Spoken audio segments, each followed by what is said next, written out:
Hey guys, welcome back to the fish room. Thought we would go through the top 10 of the easiest aquarium plants to grow. I know a lot of people struggle with plants. It's usually your lighting and among other things. It's not so much your nutrients, but it would be your substrate. So why don't we get into it and I can show you kind of what I've been doing and how I've had success.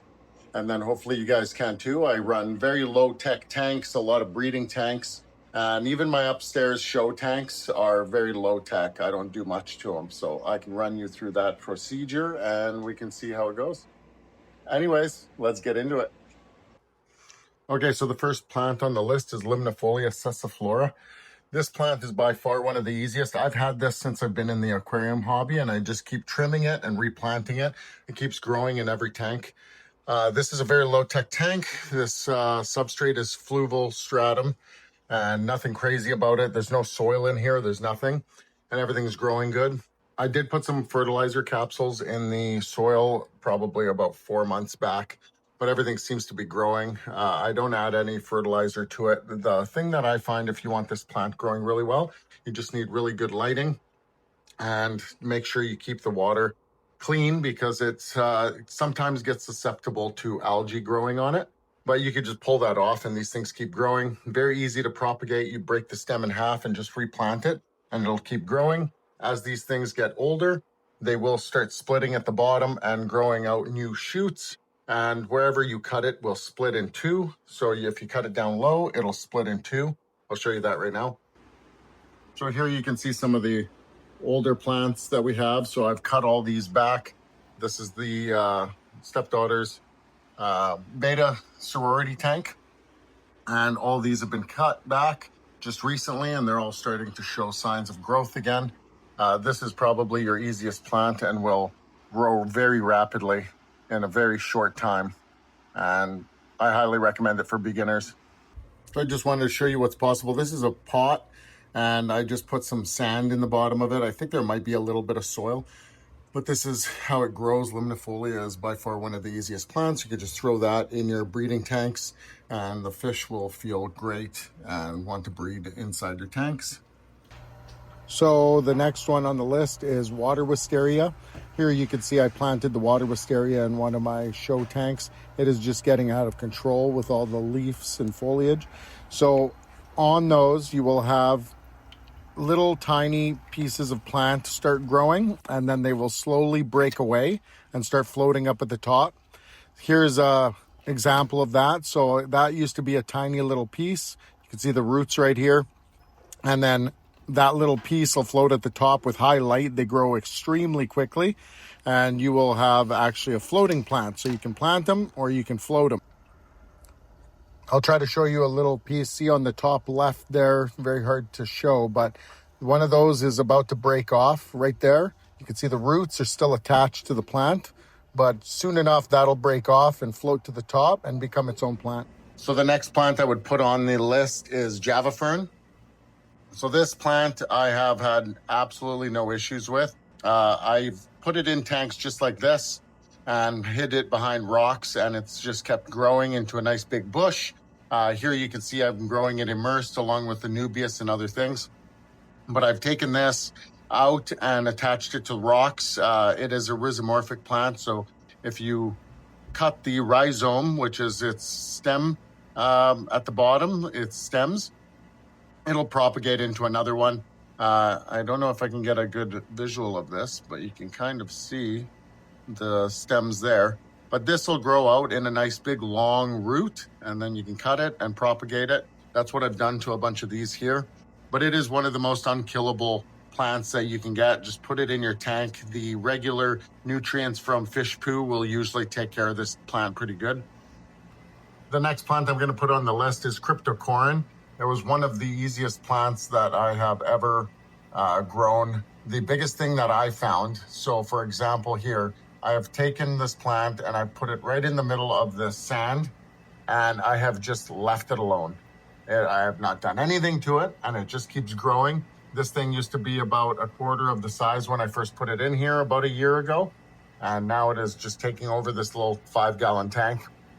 But that was the biggest thing. Just put it in, leave it alone. I haven't given it any nutrients. I haven't given it anything. Obviously, nutrients will help. You can give it fertilizer capsules and put them in underneath, and that would really help it. But as well, you don't really need to add anything too crazy in there. The fish poo seems to do it. It's a very low-tech plant, and as long as you have good lighting, which I have right above it, it will grow. So another really easy growing plant is Dwarf Sagittarius. I put it in this pot a long time ago and just left it alone. It keeps spreading. Probably one of the easiest grasses you can get, and it's like a smaller version of Val. It'll just spread through your tank. It sends out shoots through the ground, and then all of a sudden you'll get grasses popping up at a different location. It'll pretty much carpet your tank. So I have this in a bunch of my tanks, and it just keeps taking over the tanks. So I highly recommend this. Very low tech plant. I put this in most of my aquariums just to keep the fish happy while breeding, so they have somewhere to hide, and just so it feels more natural to them. You can add root tabs inside. It would really help these things, but the fish poo and just some good lighting, same thing, above them will really keep these things going. Try to keep the algae down. The algae can grow on the blades of these and then slow down growth, but that's just keeping a balanced aquarium. If you start seeing algae in your tank, do some more water changes, try to reduce some nutrients, reduce some feeding, and try to balance out your tank. So another really easy one I'm throwing on the list is Ludwigia repens. This is by far one of the easiest plants I've always had around. The only thing that I've found with this is if you have a lot of algae growing in your tank, this thing will struggle and you need good lighting for it. So I highly recommend with all these plants, if you guys do not have good lighting, it's not going to work. You guys need good lighting. That's the bare minimum. Plants need to photosynthesize. Even a plant that is easy, needs low light, all that, get it some good lighting. You want nice lighting, you can buy it off Amazon. There's really cheap options. I'll throw some up that I use. And that with fish poo, you will get good growth, and you should not have a problem with growing plants. And stem plants are probably some of the easiest. You break them apart just like that, replant them in your tank, do it again, it'll keep growing. So just to recap, Ludwigia repens is the next one on the list. So the next one I'm throwing on the list is Java moss. It is probably one of the easiest you will ever grow as long as your conditions are correct in your tank. It does have some caveats. If you have too much lighting and too many nutrients, you will get algae growing on it. But if just like this, I have just a regular LED shop light on it, and you just get a massive growth. Like this thing, here's my hand. These things have been growing and growing and growing. I also have a whole bunch up here. It's just a simple light at the top. One of those three light kind of lights from Amazon. I don't know how to say that, full spectrum light. I'll post a link to it, and here you go, whole bunch of Java moss growing. So moss is probably one of the easiest things I've ever grown. It's kind of expensive and takes a long time to grow, and it just doesn't need very much. Fish poo is enough to keep it going. The next plant I'm throwing on the list is Anubias. Probably one of, I would say, a very easy plant for beginners, but at the same time, it could also not be. If you get a bunch of algae growing on the top of these leaves, they will not grow very well or very fast, but it will grow in low light, so it's perfect for beginners that don't have very great light. If you have a little bit of light coming through your window or something like that, it should do fine. As you can see, it propagates pretty easily. Like I bought a huge one. The local store was selling a whole bunch of these big plants for really cheap. They were like $20. And I cut them up and propagated them. They grow very well immersed. They are a very easy growing plant. I have these in a whole bunch of my tanks upstairs. The only thing that you need to know about these plants is make sure that you do not bury these stems. These stems do not like being buried. These are a rhizomorphic plant. Stick them to rocks. That's how they will do the best, and they will pull the nutrients out of the water column. But like I said, they do well in low light, and you won't have to do much with them. Just stick them on. They are a slow grower, so they will take you a little bit of time.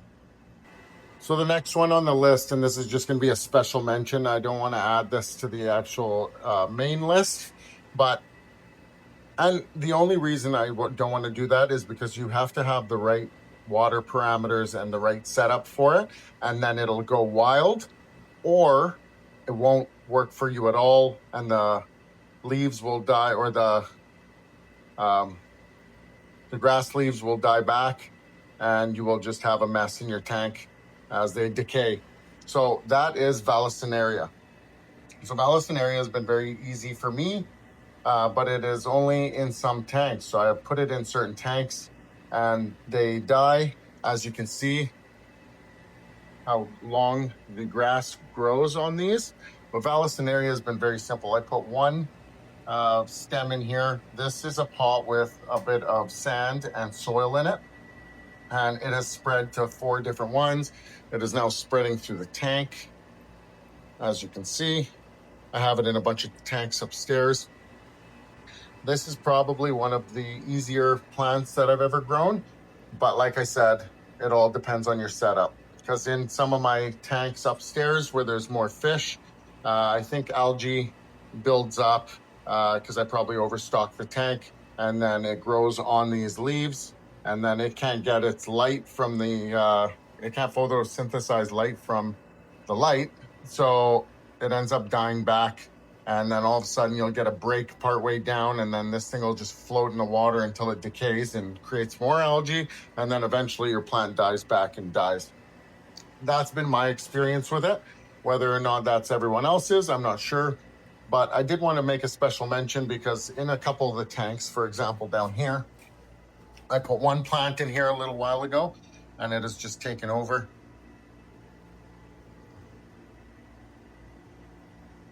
As you can see. One more special mention I wanted to put on there that not a lot of people talk about is actually Nymphodius. So this is, I think they call it the lily flipper plant or something like that. So it's a very basic plant. These ones need a little bit of nutrients. As you can see, these the leaves are getting a little bit of dieback on them. But if I move this out of the way, here, you can see that these things are actually doing really well. So this was literally maybe 1 or 2 of these stems. I've replanted it, and they just keep growing and split up. So what you can do, pull this out. Maybe we'll leave it because it's so well rooted. But you can take this, for example, take 3 of these. See those? Hang on. But you can take those just like that. That's all I do. And I just push it in the dirt. Sure it stays. Pinch it. So just like that, it'll start growing. So then you start getting something like this. I already did this to this one. And it might take it a little bit to get going, but once it does, you start getting something like this. And it looks beautiful. I have one upstairs I'll take a video of, and it is just gigantic. Some people say that it eventually reaches the top of their tank and starts blocking out light from below for the below plants. I haven't had that experience at all. Mine's never grown up really past I've never had it reach the top of the tank, to be honest. But maybe it's just the type that I have. There is a couple different types of these Nymphodius plants. So some plants that I want you to stay away from, and I'm going to make this very clear. This is only for beginners, and I tried a lot of things in the beginning. I don't want you guys wasting your money on it. So one of the number 1 plants or types of plants to stay away from is carpeting plants. You guys will have nothing but problems. You need to know how to balance a tank. I would stay right away from that before you know exactly what you're doing. A lot of carpeting plants need not a lot of fish. So you have to have less fish in your tank because they will destroy your plants by creating, putting a lot of nutrients and poop in your tank, and then you will get algae and nothing will grow. Also, you got to have the proper substrate, an aqua soil, things like that. And then they still might not take off for you. So these are grown immersed on potting soil. So yes, it looks great. Nice carpet. You're not going to get that in a tank. I still struggle with this. So as a beginner, I do not recommend these. So one being pearlweed. You really need a lot of light for pearlweed, and it is very, it easily gains algae. So I would probably stay away from that one. Dwarf hairgrass, I would 100% stay away. It'll never propagate for you. You really need to know what you're doing. The other one is Blixa japonica. I've been trying to grow this like this for quite some time. It has nice aqua soil below. This has not grown. It is a very slow grower for me, but I haven't even figured it out. I would just recommend staying away from any kind of carpeting plants for you guys. I'm no pro either, but I've been doing this for quite a while and I struggle with it. And I know that most beginners will struggle with it. The guys that you see in the aquarium trade that have these beautiful tanks, like those guys are professionals. You're not going to get the same growth. You can try it. I would recommend getting good at other plants first and then swinging over to those, and you can try them and see if you can actually accomplish that. The other plants I would stay away from for beginners is red plants. This is a red temple plant. They're great. They look beautiful. They will go in your tank like this. And then as they grow out, without CO2, they're going to start getting green. As you can see, there's some green there. Well, that'll be more and more readily happening in your tank. So I would stay away from red plants. They sure do look beautiful and will give you some absolutely stunning growth and a look at first. But as they grow out, you will not get that kind of growth. It's just not going to happen for you guys, unfortunately. You're going to need a lot of CO2 and really good soil and also a very well-balanced tank. So I would stay away from those if I was you guys. I mean, how do you learn if you don't try it though, right? So it's up to you guys. See how it goes. How do you think I learned, right? By trial and error. So to each is their own and choose at your own discretion, but you can give it a try. So if I was you guys, I would probably stick to stem plants. Stem plants are very easy. You can propagate them very easily and they grow fast. So you just plant them, they'll grow out, wait till they're like halfway up your tank, trim them, replant, get a bush going. This will raise your confidence and make you feel good about yourself. I would highly recommend getting into those first. A lot of them will use the fish poop as nutrients. So I would do that. And then the other thing you guys can do is use something like a Tropica premium nutrient. That is something that I haven't really talked too much about, but that's something I've started doing a little while ago, and it seems to be doing really well. So in your aquarium, the fish poo and the food that you drop in there does create nitrogen and whatnot that the plants need, but you're missing essential chemicals, and I'll put those on essential nutrients for the plants, and that is what you will get with that fertilizer. So I will add that fertilizer onto the screen here so you can see it's pretty cheap. In Canada, I think it's about $17, and it lasts quite a while. So what did we learn at the end of this? And these are my major tips. Use stem plants. That'll be your easiest plants to grow and propagate, and they will actually clean your water just because they grow so quickly. The other thing I would do is get yourself nutrient to cover what the fish poo doesn't. So your potassium, so your iron, your potassium, and your trace elements that you don't get from fish poo. And I would say make sure you guys are staying up on your water changes. That's some of the biggest things that will create a successful tank. So Anyways, guys, so I hope that really helps you guys and you can take something away from this and hopefully create some lush tanks of flowing greens. And yeah, anyways, if you like the channel, please like, subscribe, and I hope you guys have an amazing day. Bye for now.